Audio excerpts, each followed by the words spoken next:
Hi foodies, welcome to Soumya food house. ಇವತ್ತಿನ special recipe ಏನಪ್ಪ ಅಂದರೆ ಸಮ್ಮರ್ಗೆ ಒಂದು ತಂಪಾಗಿರುವಂತಹ ಕೂಲ್ ಡ್ರಿಂಕ್ಸನ್ನು ಮಾಡೋಣ. ಇದರ ಹೆಸರು ಬಂದು ಕುಲ್ಕಿ ಶರ್ಬತ್ ಅಂತ. ಇದನ್ನು ಕೇರಳದಲ್ಲಿ ಅತಿ ಹೆಚ್ಚಾಗಿ ಮಾಡುವಂತಹ ಕುಲ್ಕಿ ಶರ್ಬತ್. ಸೊ ಇದು ಎಷ್ಟು ಚೆನ್ನಾಗಿ ಟೇಸ್ಟಿಯಾಗಿರುತ್ತೆ ಅಂದರೆ ನಿಜ ಎಲ್ರಿಗೂ ಕೂಡ ಅಷ್ಟೇ ಒಳ್ಳೆಯದು.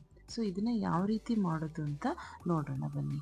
ಮೊದಲಿಗೆ ಇದಕ್ಕೆ ಒಂದು ಬೌಲನ್ನು ತಗೊಂಡು ಅದಕ್ಕೆ 2 ಟೇಬಲ್ ಸ್ಪೂನಷ್ಟು ಸಬ್ಜಾ ಸೀಡ್ಸನ್ನು ಹಾಕ್ಕೊಂಡು ಅದಕ್ಕೆ ನೀರನ್ನು ಹಾಕಿ ಮುಳುಗುವಷ್ಟು ಅದಕ್ಕೆ ಒಂದು ಪ್ಲೇಟನ್ನು ಮುಚ್ಚಿ ಒಂದು ಅರ್ಧ ಗಂಟೆಗಳ ಕಾಲ ನೆನೆ ಇಡಬೇಕು. ಅದಾದಮೇಲೆ ಒಂದು 3 ನಿಂಬೆಹಣ್ಣನ್ನು ತಗೊಂಡು ಅದನ್ನು ಚಿಕ್ಕ ಚಿಕ್ಕ ಪೀಸ್ಗಳನ್ನಾಗಿ ಕಟ್ ಮಾಡ್ಕೋಬೇಕು. ಸೊ ಅದನ್ನು ಕಟ್ ಮಾಡೋದಕ್ಕಿಂತ ಮುಂಚೆ ಯಾರೆಲ್ಲ ಇನ್ನು ನಮ್ಮ ಚಾನಲನ್ನು ಸಬ್ಸ್ಕ್ರೈಬ್ ಆಗಿಲ್ಲೋ, ಸೊ ಕೆಳಗಡೆ ಕಾಣ್ತಿರ್ತಕ್ಕಂಥ ಸಬ್ಸ್ಕ್ರೈಬ್ ಬಟನ್ ಮೇಲೆ ಒತ್ತಿ ಮತ್ತು ಬೆಲ್ ಐಕಾನ್ ಮೇಲೆ ಕ್ಲಿಕ್ ಮಾಡಿ. ಸೊ ಈ ಥರ ಕಟ್ ಮಾಡಿದ ಮೇಲೆ ನೆಕ್ಸ್ಟ್ ಇಲ್ಲಿ ನಾವು ಒಂದು 3 ಹಸಿ ಮೆಣಸಿನ್ಕಾಯಿನ ತಗೋಬೇಕು. ಈ ಥರ 3 ಹಸಿ ಮೆಣಸಿನ್ಕಾಯಿನ ನಾವು ಮಧ್ಯಭಾಗಕ್ಕೆ ಈ ಥರ ಉದ್ದುದ್ದಕ್ಕೆ ಸೀಳ್ಕೋಬೇಕು.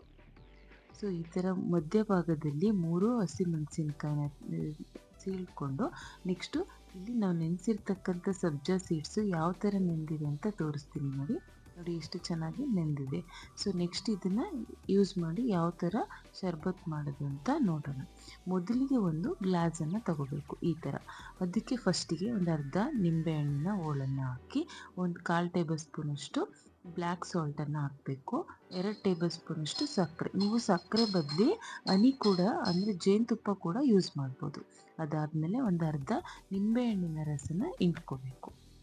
ಅದಾದಮೇಲೆ ಐಸ್ ಕ್ಯೂಬ್ಗಳನ್ನು ಹಾಕಬೇಕು. ಒಂದು 3ರಿಂದ 4 ಐಸ್ ಕ್ಯೂಬ್ಗಳನ್ನು ಹಾಕಿ ನಾವು ಇವಾಗ ಏನು ಆಲ್ರೆಡಿ ಹೆಚ್ಚಿಟ್ಕೊಂಡಿದ್ವಲ್ಲ ಹಸಿ ಮೆಣಸಿನ್ಕಾಯಿನ ಒಂದೇ ಒಂದು ಹಸಿ ಮೆಣಸಿನ್ಕಾಯಿನ ಹಾಕಿ ನೆನೆಸಿರ್ತಕ್ಕಂಥ ಸಬ್ಜಾ ಸೀಡ್ಸ್ 2 ಟೇಬಲ್ ಸ್ಪೂನಷ್ಟು ಹಾಕ್ಕೊಂಡು ಒಂದು 3ರಿಂದ 4 ಪುದೀನ ಎಲೆನ ಹಾಕ್ಕೊಂಡು ಕೊನೆಯದಾಗಿ ನೀರನ್ನು ಹಾಕಬೇಕು. ಇದಕ್ಕೆ ಫ್ರಿಜ್ಜಲ್ಲಿ ಇಟ್ಟಿರ್ತಕ್ಕಂತಹ ಕೋಲ್ಡ್ ಆಗಿರುವಂತಹ ನೀರನ್ನೇ ಯೂಸ್ ಮಾಡಬೇಕು.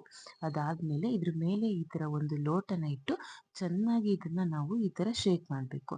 ನೋಡಿ ಎಷ್ಟು ಚೆನ್ನಾಗಿ ಇದನ್ನು ಶೇಕ್ ಮಾಡ್ತೀರೋ ಅಷ್ಟು ಚೆನ್ನಾಗಿ ಅದೆಲ್ಲ ಸಕ್ಕರೆ ಆಗಿರ್ಬೋದು, ನಾವು ಅದರಲ್ಲಿ ಹಾಕಿರ್ತಕ್ಕಂಥ ಸಬ್ಜಾ ಸೀಡ್ಸು, ನಿಂಬೆಹಣ್ಣಿನ ರಸ ಎಲ್ಲ ನೀಟಾಗಿ ಹೊಂದ್ಕೊಳ್ಳುತ್ತೆ. ಅದರಲ್ಲಿ ಹಾಕಿರ್ತಕ್ಕಂಥ ಹಸಿ ಮೆಣಸಿನ್ಕಾಯಿನ ಖಾರನೂ ಕೂಡ ಬಿಟ್ಕೊಂಡು ಕರೆಕ್ಟಾಗಿ ಸ್ವೀಟು ಖಾರ ಎಲ್ಲ ಕೂಡ ಕರೆಕ್ಟಾಗಿ ಬ್ಯಾಲೆನ್ಸ್ ಆಗುತ್ತೆ. ಸೊ ನೋಡಿ ಈ ಥರ ಶೇಕ್ ಮಾಡಿ ಮಾಡೋದ್ರಿಂದನೇ ಇದನ್ನು ಕೇರಳದಲ್ಲಿ ಕುಲ್ಕಿ ಶರ್ಬತ್ ಅಂತ ಕರೀತಾರೆ. ಟೇಸ್ಟ್ ಮಾತ್ರ ತುಂಬ ಚೆನ್ನಾಗಿ ಇರುತ್ತೆ. ಸೊ ನೋಡಿದ್ರೆಲ್ಲ, ಯಾರಿಗೆಲ್ಲ ಈ ರೆಸಿಪಿ ಇಷ್ಟ ಆಯಿತು ನೀವು ಟ್ರೈ ಮಾಡಿ ನಿಮ್ಮ ಅನಿಸಿಕೆ ಅಭಿಪ್ರಾಯನ ಕಾಮೆಂಟ್ ಮೂಲಕ ತಿಳಿಸಿ. ನಮ್ಮ ಪೇಜ್ನ ಫಾಲೋ ಮಾಡೋದನ್ನು ಮರಿಬೇಡಿ. Thank you for watching.